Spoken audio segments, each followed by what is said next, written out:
When Vladimir Putin landed in North Korea, he expected a quiet political visit, but what he saw next left even one of the world's most powerful men absolutely stunned. Kim Jong Un didn't just welcome Putin. He unleashed a $10 billion military escort so massive, so luxurious, and so intimidating, it made the Kremlin's power look modest. Stay tuned, because in today's video, we'll uncover how Kim Jong Un shocked Vladimir Putin with the most expensive and extreme military escort ever seen on Earth. When the Kremlin announced that Vladimir Putin would visit Pyongyang, global analysts expected a brief, formal state visit mostly symbolic. But for Kim Jong Un, symbolism wasn't enough. This was his moment to showcase North Korea's power and opulence on the global stage. In the weeks leading up to the visit, Pyongyang transformed into a fortress of perfection. Every road leading to the capital was repaved, every building freshly painted, and the entire city rehearsed for weeks to execute Kim's grand vision. Kim reportedly told his generals, "This will be a visit the world will never forget." And he meant it. From the moment Putin's plane entered North Korean airspace, the performance began. Entire divisions of the military were positioned strategically to form a living corridor of strength. The Air Force conducted practice runs for a synchronized aerial salute. Even schools were closed to ensure millions could line the streets, waving red flags and portraits of the two leaders. By the time Putin's aircraft began descending, it was clear this wasn't just a diplomatic greeting. It was a full-scale demonstration of Kim's absolute control, one designed not just to impress, but to intimidate. As Putin's Russian-made Ilyushin jet touched down, the runway exploded in color and thunder. 20 fighter jets roared overhead in perfect formation, leaving trails of gold and red smoke. On the ground, thousands of soldiers snapped to attention in synchronized precision. But what caught everyone's eye was the sheer extravagance of the welcoming convoy.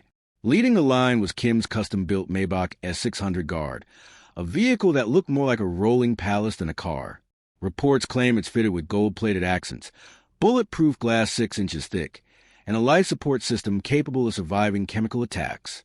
Behind it, a motorcade of over 100 armored SUVs stretched across the runway, each equipped with encrypted communication systems and anti-drone defenses. The vehicles moved in flawless synchronization, creating an almost cinematic effect.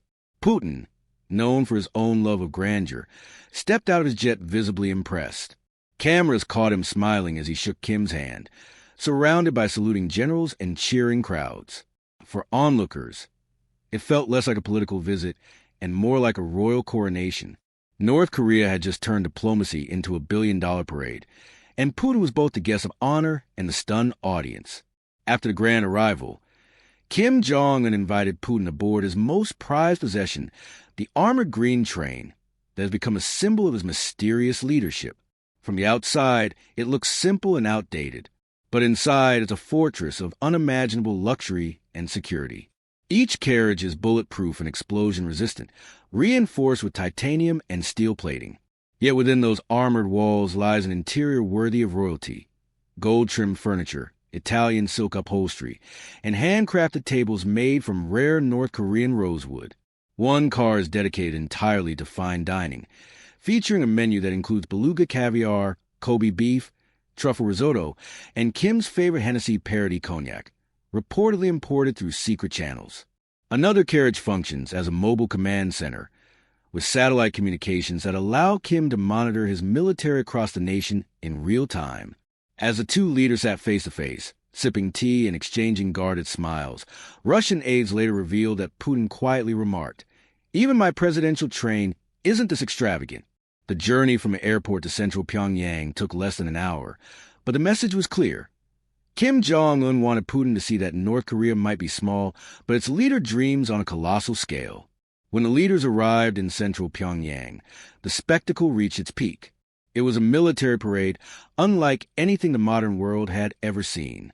The streets were lined with tens of thousands of troops, their uniforms sparkling with new medals. Giant red banners fluttered as rows of tanks and missile launchers thundered through the city. Even the buildings were draped with massive portraits of Putin and Kim, symbolizing a brotherhood of power.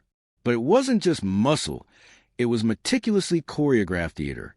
A fleet of armed drones soared above, forming geometric shapes before morphing into glowing letters that spelled strength and unity.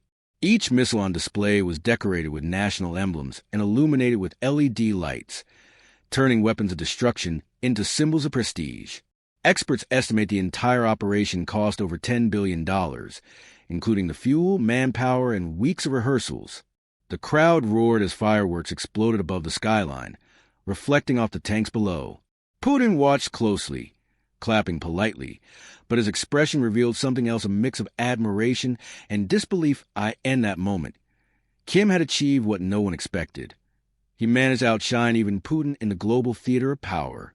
As night fell, Kim personally escorted Putin to his private palace on the outskirts of Pyongyang, a structure so secretive that few North Koreans even know it exists. Known by insiders as a shadow palace, it sits beside a man-made lake and glows with golden light visible for miles. Inside, the interior was an overwhelming display of wealth and taste. Marble pillars lined with gold leaf, chandeliers imported from Austria, and silk curtains from China adorned the halls. Every room was decorated with portraits of North Korean leaders, each framed in platinum. Dinner was a royal affair. Putin and Kim dined at a 48-seat gold-trimmed dining table, served by elite waiters dressed in military uniforms. The menu included lobster from Japan, black truffles from Italy, and vintage wine from France. Between toasts and polite conversation, the two discussed trade routes, military cooperation, and sanctions, but beneath the diplomacy was an unspoken rivalry. Putin, the veteran of global politics, faced a younger leader unafraid to challenge him in the arena of luxury and dominance. When the night ended, Putin reportedly told his aides, "Kim doesn't just rule North Korea, he performs it." And that performance had just cost $10 billion, but its impact was priceless. In a world where power is everything, both Vladimir Putin and Kim Jong Un understand one truth: influence isn't just shown through armies or weapons. It's performed through spectacle. What began as a diplomatic visit turned into a $10 billion display of dominance, a reminder that even in isolation, North Korea can still capture the world's attention. But the question remains, was this a genuine alliance between two powerful men, or a carefully staged performance to show the world who really commands respect?